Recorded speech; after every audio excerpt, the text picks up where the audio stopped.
नमस्कार, मेरा नाम डॉक्टर सौरभ कुमार अम्बाला से। इस बार का जो मेरा टॉपिक लिया है that is not diabetes. Normally अगर आप देखेंगे from the last 2-3 times I am taking the lecture on diabetes only. इसको लेने का इस टॉपिक को लेने का मेरा मेन पर्पस क्या था कि I asked one of my colleague कि अगर कोई पेशेंट आपके पास आए और वो बोलता है कि सर मेरे को भूत प्रेत दिखाई देते हैं या मेरे को कोई मरे हुए मेरे रिश्तेदार दिखाई देते हैं, what will be your reaction on that time? तो कुलीग ने ये बोला, सर वो हमारा काम नहीं है, वो तो झाड़ फूक करने वाला, मंदिर मस्जिदों में जाने के लिए या एक्सोर्सिज्म करवाने के लिए वहां भेजेंगे। Then I stuck to my mind, let's have a talk on hallucination. Visual hallucination? हाँ सर, पूरा नहीं है ऐसे।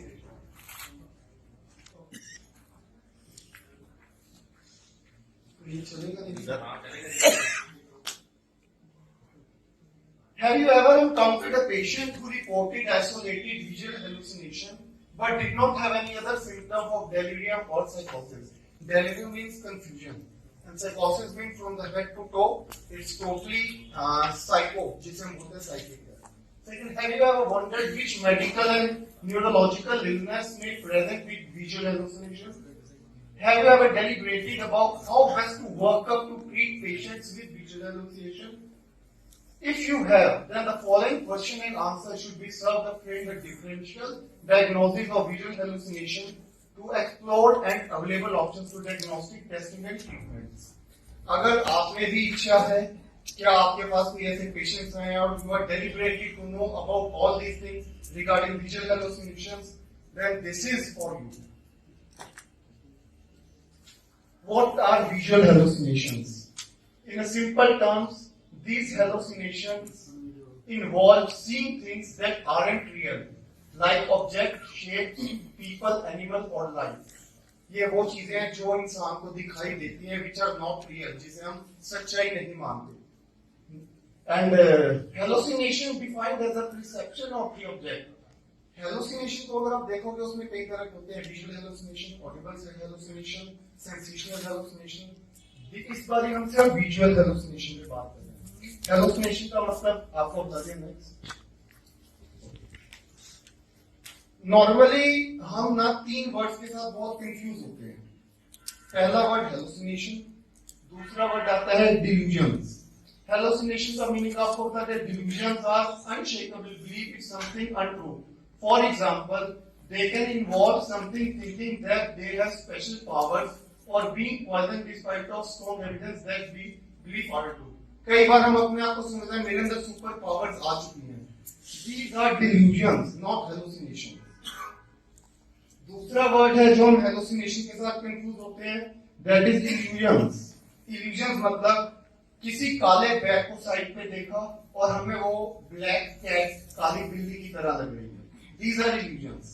Before moving ahead, hallucination को समझने के लिए these are all bookish words. Let's talk in a simple and very clearly word, जिससे आप लोगों को बहुत अच्छा समझ आए. हमें ब्रेन की वर्किंग को समझना होगा. साइंस क्या बोलती है, हमारा माइंड 3 तरह से काम करता है. पहला कॉन्शियस माइंड. कॉन्शियस माइंड क्या होता है, मैं बोल रहा हूं आप सुन रहे हो और उसको हम बोलते हैं कॉन्शियसनेस में हमने एक दूसरे को समझना. दूसरा होता है सबकॉन्शियस माइंड. जो आपने यहाँ पे सुना उसको आपने अपने सबकॉन्शियस माइंड मेमोरी पार्ट में डाल दिया, मगर वो मेमोरी पार्ट में ऑटोमेटिकली नहीं जाता. उसके लिए एक चीज लगती है और उसको हम बोलते हैं कॉन्शियस कंफर्मेशन. जब तक मैं अपनी कॉन्शियस कंफर्मेशन नहीं दूंगा वो मेरे सबकॉन्शियस माइंड में नहीं बैठेगा. एग्जाम्पल लेता हूं, स्कूल में कई बच्चे होते हैं जिनको हम बोलते हैं कि यार ये तो डेल एक्स में मल्टी समझा लो, वो नहीं समझता. तो इट मीन्स उस बच्चे का जो कॉन्शियस कंफर्मेशन पार्ट है, सुन वो सब कुछ रहा है, समझ वो सब कुछ रहा है, मगर बाहर निकलते ही क्लास से वो भूल जाता है या इंस्टेंटली ही भूल जाता है. तो मीन्स वो बच्चा अपने कॉन्शियस कंफर्मेशन को एक्टिवेट नहीं कर पा रहा. That is a totally different topic. ठीक है. तीसरा माइंड आता है अनकॉन्शियस माइंड. अनकॉशियस माइंड, जैसे कि हम बचपन में जो पढ़ा था बेसिक बेसिक याद रहता है और काफी चीजें हम भूल जाते हैं, ऑटोमेटिकली वो निकल जाता है। ठीक है, अब दूसरी चीज हमें एक समझनी पड़ेगी, किसी चीज को समझने के लिए हमारे न्यूरल पैटर्न्स बनते हैं माइंड के अंदर। जब मैं छोटा था तो मेरे को बहुत अच्छा लगता था हॉन्टेड या स्केरी स्टोरी सुनने में, डरावनी, जिसमें मेरे को पता चला कि भूत ऐसे दिखता है। मैंने अपनी मदर, सिस्टर, दादा दादी, नाना नानी से कहानियां सुनी, भूत ऐसे दिखता है। उसके बाद मैं थोड़ा और बड़ा हुआ, स्टार्टेड सीइंग, नाटक आने शुरू हो गए थे, सीरियल्स आते थे, जी हॉरर शो या आहट उस टाइम चलते थे, तो उससे भी मुझे काफी कुछ पता चला कि भूत प्रेत ऐसे दिखाई देते हैं। फिर मैं थोड़ा और बड़ा हुआ, फिर मेरे को पता चला, मूवीज देखनी शुरू करी, वीराना टाइप की मूवीज देखनी, कि भूत ऐसे भी दिखाई दे सकते हैं। अब मैं थोड़ा मैच्योर हुआ, तब मेरे को पता चला, started seeing movies like Conjuring 1, Conjuring 2, तो मुझे पता चला कि आत्माएं कहीं दिखाई भी नहीं देती। अब ये अगर आप देखेंगे मेरे न्यूरल पैटर्न आज से नहीं बन रहा, बचपन से लेके अब तक I started making my neural patterns. Example sir ने दिया था लक्स का। हमारे ब्रेन में न्यूरल पैटर्न्स कैसे बनते हैं, ब्रीफिंग कर देता हूँ थोड़ी सी। जब बच्चा पैदा होता है, उसके जो ब्रेन के न्यूरॉन्स होते हैं वो एक मोतियों की तरह होते हैं, एक बाउल के अंदर, वो ब्लैंक होता है, उसको कुछ नहीं पता होता। जैसे ही वो बड़ा होना शुरू होता है, उसको हम सिखाते हैं, समझाते हैं, तो वो मोती पिरोए जाते हैं। न्यूरॉन अगर आप देखें, ब्रेन के जो न्यूरॉन्स होते हैं, एक हेड होता है, बीच में एक टेल होती है और पीछे हेयर्स लाइक स्ट्रक्चर होता है।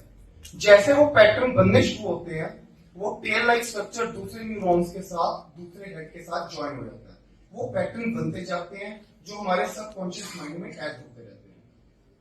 ये टॉपिक हो गया क्लियर। अब आते हैं हम विजुअल हेलुसिनेशन के ऊपर। विजुअल हेलुसिनेशन को समझने से पहले हमें यह समझना है कि हम देखते कैसे हैं।